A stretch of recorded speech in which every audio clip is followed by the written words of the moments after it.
नमस्कार,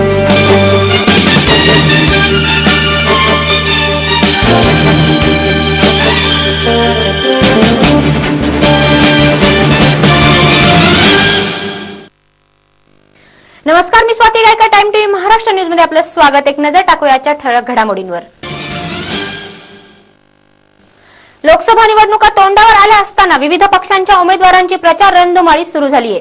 धुळे लोकसभा मतदारसंघातील काँग्रेसचे उमेदवार अमरीशभाई पटेल यांच्या प्रचारार्थ काँग्रेसच्या कार्यकर्त्यांनी शक्ती प्रदर्शन करत भव्य मेळावा आयोजित केला होता. या मेळाव्याचे आयोजन धुळे येथील हिरे भवनात करण्यात आलं होतं. या मेळाव्यात जिल्ह्यातील कार्यकर्ते व पदाधिकारी मोठ्या संख्येने सहभागी झाले होते. यातून एक प्रकारे पक्षाने कार्यकर्त्यांची मोठी गर्दी जमवत शक्ती प्रदर्शनही आटोपून टाकले. या मेळाव्यात कार्यकर्त्यांना आगामी लोकसभा निवडणुकीतील पक्षाची रणनीती काय असेल याविषयी मार्गदर्शन करण्यात आले. धुळे लोकसभा मतदारसंघातील काँग्रेसचे उमेदवार आमदार अमरीशभाई पटेल यांनी कार्यकर्त्यांना मार्गदर्शन करताना सांगितले की धुळे लोकसभा मतदारसंघात आपण प्रामुख्याने अनेक वर्षांपासून रखडलेल्या मनमाड धुळे इंदोर या रेल्वे मार्गाच्या पूर्णत्वासाठी प्रयत्न करणार असून त्याचबरोबर मतदारसंघातील पाणी प्रश्नावर देखील सर्वत्र शिरपूर पॅटर्नचा यशस्वी प्रयोग राबवणार आहोत. त्यासाठी जनतेने आपल्याला निवडून देत मतदारसंघाचा विकास करण्याची संधी द्यावी असे मतही त्यांनी व्यक्त केले. बीडचे आम आदमी पक्षाचे उमेदवार नंदू माधव यांनी काल धारूरच्या बाजारपेठेत 2 ठिकाणी सभा घेतल्या. आतापर्यंत आपच्या प्रचाराच्या सर्व फेऱ्यांना सामान्य जनतेचा प्रतिसाद मिळालाय. तसेच तरुण व ज्येष्ठ कार्यकर्ते स्वतःहून पुढे येऊन पक्षाचे काम करण्याची इच्छा व्यक्त करीत असल्याची माहिती नंदू माधव यांनी दिली आहे.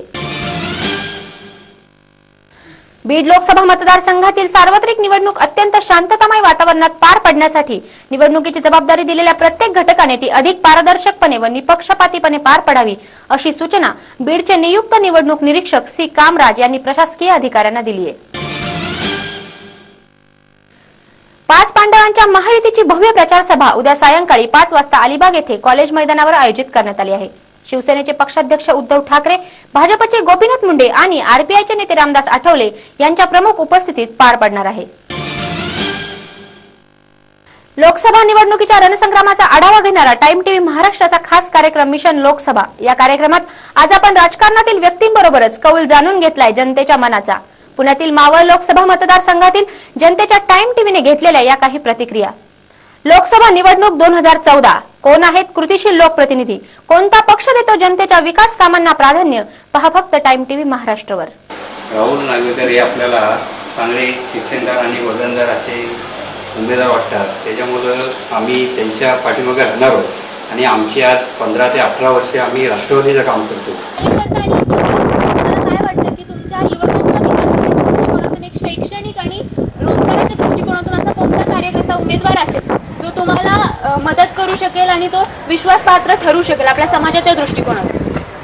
आमच्या समाजाच्या दृष्टीने मला तर वाटतं रावजी नार्वेकर जो काँग्रेस राष्ट्रवादी आघाडीने जो हा उमेदवार दिलेला आहे, तरुण तरफदार चांगला नेता आहे व चांगला कार्यकर्ता आहे. त्याच्यामुळं आम्ही आमच्या काँग्रेस पक्षाकडनं व आमचे नेते किरणसिंग गायकवाड यांच्या मार्गदर्शनाखाली आम्ही त्यांना आमची पूर्ण ताकद व आमच्या पूर्ण युवकांतर्फे आम्ही त्यांना सपोर्ट करू व आम्ही आमच्या पूर्ण गावात व शहरात आम्ही आमच्या हिशोबाने प्रचार करतोय आणि प्रचार चालू ठेवणार. तुमच्या आघाडीच्या पक्षामधून आता नुकतेच राहुल नार्वेकर यांना उमेदवारी जाहीर मिळालेली आहे, तर तुम्हाला काय वाटतं की ते एक सक्षम उमेदवार आहेत का? नक्कीच. त्याचं कारण असं आहे की एक तर ते डबल ग्रॅज्युएट आहे, सामाजिक सेवेचं त्यांना माहिती आहे आणि ते कॉलेज लाईफपासून या सगळ्या प्रक्रियेमध्ये आहे. त्यामुळे आणि आता वळूया आगामी लोकसभा निवडणूक प्रचार रणधुमाळीच्या हालचालींच्या आढाव्याकडे. लोकसभा निवडणुकीच्या सर्वच राजकीय पक्षांच्या प्रतिनिधींच्या विशेष मुलाखतींचा कार्यक्रम मिशन लोकसभा पहा फक्त आमच्या टाइम टीव्ही महाराष्ट्रवर.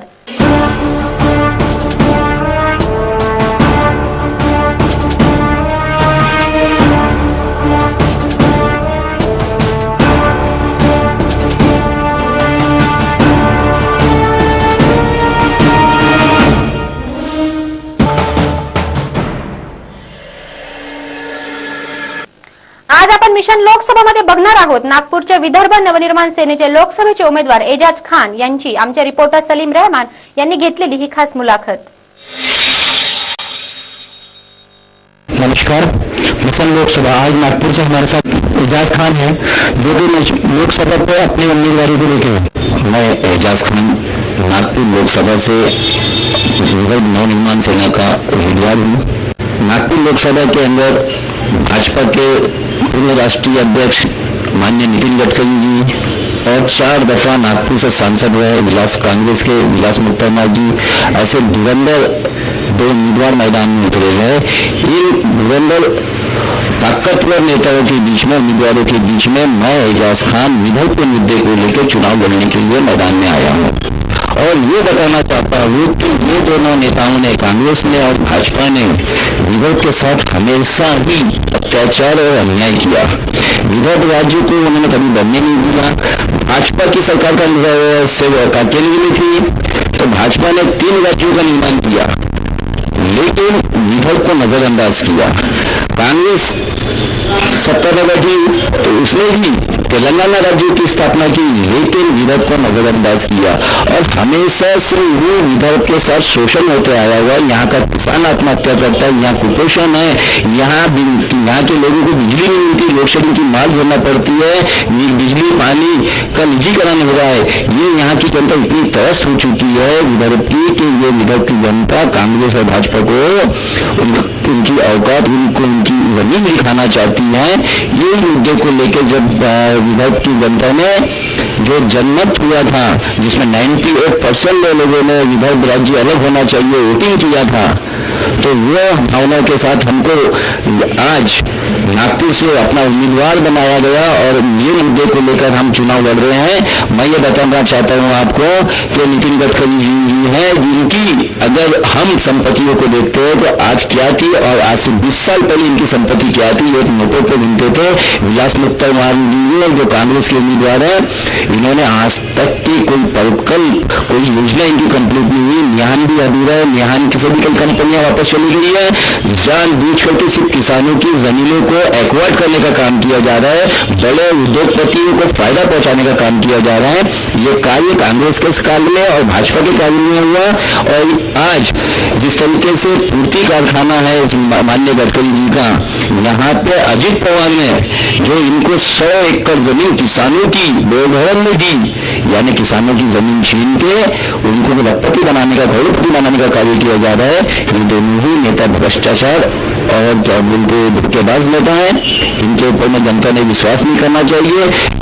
मैं एजाज खान, मैंने अभी हाल ही के अंदर में एक पाकिस्तानी नागरिकों की PIL डाली, VIDC की PIL हुई, आज ही पेपर के अंदर में प्रकाशित हुई कि हमारे देश के अंदर में कई लाख विदेशी नागरिक हमारे देश में रह रहे हैं और यहाँ की जमीनों को खरीद रहे हैं और यहाँ का जो मूल निवासी है उसको उसके अधिकार से, उसके रोजगार से, उसकी जमीन से वंचित करने का काम कर रहे हैं। और यही लोग हैं जो इनको संरक्षण देते हैं। ये लोग जो विदेशी लोग यहाँ आते हैं उनके आई कार्ड बनाने में सपोर्ट करते हैं, ये अपना पहचान पत्र देते हैं जिसके कारण इनके Aadhaar card, PAN card, ration card, election card वगैरह बनते हैं और ये विदेशी नागरिक हमारे यहाँ के नागरिकता अपनाकर हमारे देश की राजनीति को उथल पुथल करने का कार्य करते हैं और आतंकवाद जैसी घटनाओं को बढ़ाने का कार्य करते हैं। हम लोग सिर्फ इसी मुद्दे को लेकर उतरे मैदान के अंदर में विदर्भ नवनिर्माण सेना की ओर से कि हमको विदर्भ राज्य चाहिए।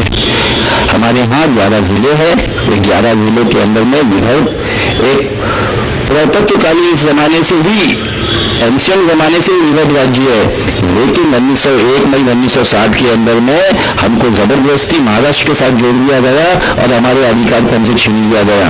हम ये बताना चाहेंगे आपसे कि भाई अब जनता विदर्भ की जाग चुकी है, अब विदर्भ के साथ कोई धोखा नहीं कर सकता। इसलिए हम जनता से आह्वान करते हैं कि जनता आप जागो, ये अपने मतों के माध्यम से, अपने वोटों के माध्यम से विदर्भ के जो विदर्भवादी नेता है, विदर्भ नवनिर्माण सेना के जो यानी उम्मीदवार है एजाज खान, इनको आप अपना मत दीजिए और ज्यादा से ज्यादा वोटों से कामयाब बनाइए। और हमारा ये वादा भी है आप लोगों से कि आपको हम बहुत अति शीघ्र विदर्भ राज्य की स्थापना करके देंगे, चाहे इसके लिए हमको अपना बलिदान क्यों न देना पड़े। जैसा कि आपने बताया कि विदर्भ राज्य के लिए हमने वोटिंग वगैरह भी कराया, वोटिंग भी कराया विदर्भ राज्य के लिए, ऊपर तक आपने इस बात को लेकर उसमें क्या आपको आश्वासन?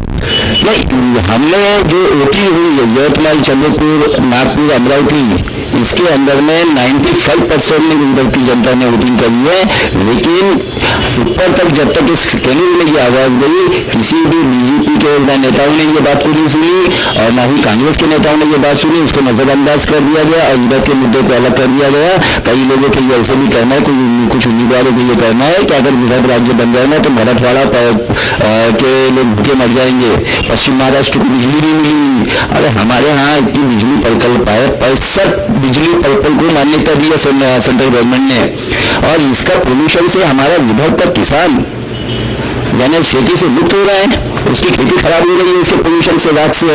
इस तरह क्या बोलते हैं स्टेट गवर्नमेंट और दूसरी चीज सेंट्रल गवर्नमेंट की कोई एरिया से हर किसी की निगाह नेताओं को विदर्भ को बर्बाद करने की ऊपर में लगी हुई है, यहाँ की संपदा को लूटने के लिए, यहाँ के पानी को पश्चिम महाराष्ट्र भेजने पर लगी हुई है और हमको सिर्फ बर्बाद करने के ऊपर में तुली हुई है कांग्रेस भाजपा। हम इनको इनकी सबक सिखाएंगे, इनकी जमीन इनको दिखाएंगे।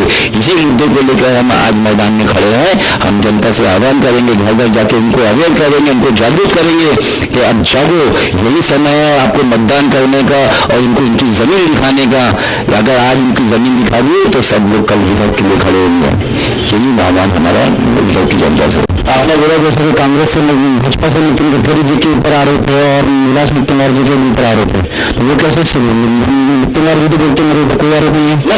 मुत्तुमार जी से मैं कहता हूँ कि मुत्तुमार जी कॉटन मार्केट के अंदर में एक सब्जी की सिर्फ दुकान में काम करते थे। आज उनके पास देखिए कि उनके बच्चों के पास इतनी प्रॉपर्टी आई कहाँ से आई है प्रॉपर्टी। ये तो सवाल कीजिए कौन सा कारखाना है पैसे छापने का कि जो इतनी प्रॉपर्टी बना ली उन्होंने। और एक अगर इनके इतिहास को निकाल के देखा जाए तो कहीं ना कहीं आदमी का कहीं ना कहीं है तो दिखाई नहीं दे रहा है और निकलेगा उनके ऊपर में जितने भी ये बड़ी बड़ी कंपनी, आज इंफोसिस कंपनी को उन्होंने नागपुर में बुला है, क्या अंदर में इनकी इंटर साठगांठ हुई इंफोसिस कंपनी के साथ में 400 एकड़ जमीन देगा किसानों की उनको, कहीं ना कहीं साठगांठ है। जब इन्होंने निहान रहा है तो कई एकड़ जमीन एक्वायर्ड कर ली है, बिल्डरों को वाटप कर दी गई जमीन है, किसानों से जमीन छीन ली गई और वो सत्यम कंपनी को जमीन दी गई। सत्यम कंपनी तो खुद ही घोटाले में डूब गई, खत्म नहीं, लेकिन जमीन तो उसके पास है ना। आज सत्यम की जमीन से मुक्त कौन हुआ, जमीन किसकी छीनी गई, किसान की छीनी गई। तो मैं कहता हूँ कि विलास मुत्तुमार जी जो है ये इनके पास इतनी दौलत आई कहाँ से, ये देखा तो जाएंगे पीछे भी इनके पास दौलत आई कहाँ से। और नितिन गडकरी जी जो एक मोटर पे घूमते थे, आज उनके पास करोड़ों रुपये, जिन्होंने अपने बच्चे की लड़की की शादी के ऊपर में करोड़ों रुपये खर्च किए सिर्फ शादी के खाने के ऊपर में, तो उनके पास दौलत आई कहाँ से, ये कहाँ से जमा हुआ। ये तो बता लेते हैं हाथी के दांत दिखाने के अलग होते हैं, खाने के अलग होते हैं। ये तो हाथी है, ऐसे बड़े हाथी है कि इनके दांत बिल्कुल बाहर से अंदर गंदे दिखते हैं लेकिन अंदर सफेद दांत होते हैं इनके। टाइम टीवी से आप आगे भी देखते रहिए एजाज खान को। नमस्कार नागपुर। आणि यानंतर आज मिशन लोकसभामध्ये आपण बघणार आहोत नागपूरच्याच लोकसभेच्या उमेदवार भारतीय किन्नर सर्व सभा सेवा आयोगाचे सेनापती उत्तम बाबा यांची आमची रिपोर्टर नेहा पिंपळे यांनी घेतलेली ही खास मुलाखत। नमस्कार, आज हमारे साथ है नागपुर से भारतीय किन्नर सर्व समाज सेवा आयोग के सेनापति उत्तम बाबा। नमस्कार। आज सबसे पहले आपके लिए तो ये सवाल है कि आपके कंपटीशन में जितने बड़े दिग्गज खड़े हैं फिर भी आप उनको कंपटीशन दे रहे हो, इसलिए तो बहुत अच्छी बात है। तो आप उनके लिए क्या क्या बोलना चाहोगे? मैं उनके लिए तो कुछ नहीं बोलना चाहूँगी, इसलिए मैं बोलना चाहूँगी कि वो उनका मुद्दा है और मेरा मुद्दा ये है कि मैं जो लड़ रही हूँ आम जनता के प्रति, आम जनता के हित के लड़ रही हूँ। और अभी आप जो चुनाव लड़ रहे हो तो आप जनता का ध्यान आपकी तरफ केंद्रित करने के लिए आप क्या कर रहे हो? केंद्रित करने के लिए हम कर रहे हैं कि 29 तारीख को हम रैली निकालने वाले हैं और मैंने बहुत कम विचार से रैली निकालेंगे क्योंकि ऑटो है, बाइक का 2-6-7 गाड़ियाँ रहेंगी और रैली मैंने पैसा पानी हमारे करने नहीं है तो हम इसलिए ज़्यादा खर्च नहीं बता सकते। और दूसरी बात हम गरीब लोग हैं और गरीबी स्थिति के जैसे ही हम अपने रैली निकालेंगे और हर घर में जाके हम प्रचार चालू है हमारा।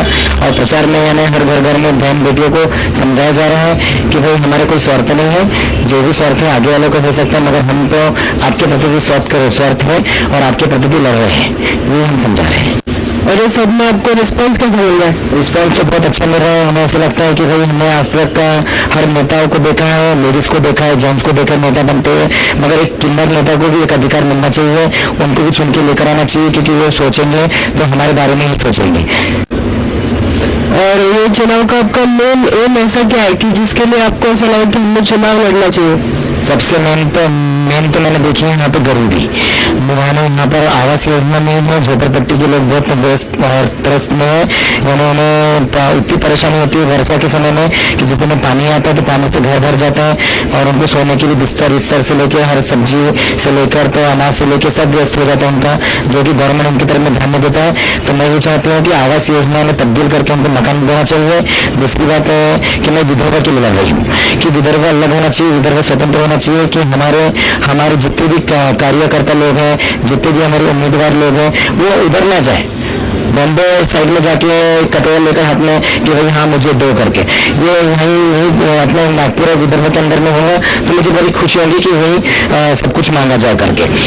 इसलिए विदर्भ की लड़ाई है। दूसरी बात है कि आजी माजी से लेकर आमदार खासदार से लेकर बड़े नेताओं तक तो उनकी संपत्ति की जांच होना चाहिए। तीसरा हमने मुद्दा रखा है कि जो रेप हो रहे हैं धन देती के लिए, और ये रेप बढ़ते जा रहे हैं। देश तो आजाद हो गया मगर रेप आजाद नहीं हुआ, तो इसलिए उनके ऊपर में कड़ी से कड़ी कार्रवाई करके उनके ऊपर में फांसी अलाउड करना चाहिए।